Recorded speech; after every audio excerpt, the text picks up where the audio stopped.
Hey team, just wanted to do a little bit of a video on neuroinflammation, what it is, where it comes from, what tests you can do to see whether you've got neuroinflammation, some of the things that you may be experiencing. So when your brain is inflamed, this can be caused by a number of things. So things like toxin exposure, think pesticides, think herbicides, think heavy metal toxins, can also be from things like brain injuries, can also be imbalances in hormones, problems with your HPA axis, your hypothalamus pituitary adrenal axis, and cortisol being off.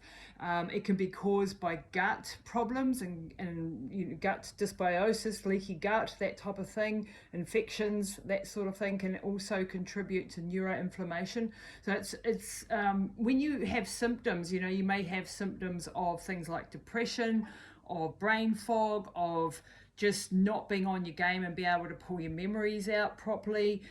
You may have sleep disturbances. You may not be able to focus clearly. You may feel like you've got a bit of ADHD going on. Things like these are some of the symptoms. You're tired all the time, no mental endurance. And there are a number of tests that we can do to see what's going on in the brain. And some of the stuff that I like to use are things like organic acid tests, where we can look at all the metabolites and see whether you have neuroinflammation going on, what your tryptophan levels are, what your chorinine pathways are doing, whether you've got quinolinic acid up high and neuroinflammation coming through. I also like to do things like Dutch tests, which are hormone tests, dried urine tests for complete hormones. They can be really beneficial to be able to see what your hormones are doing.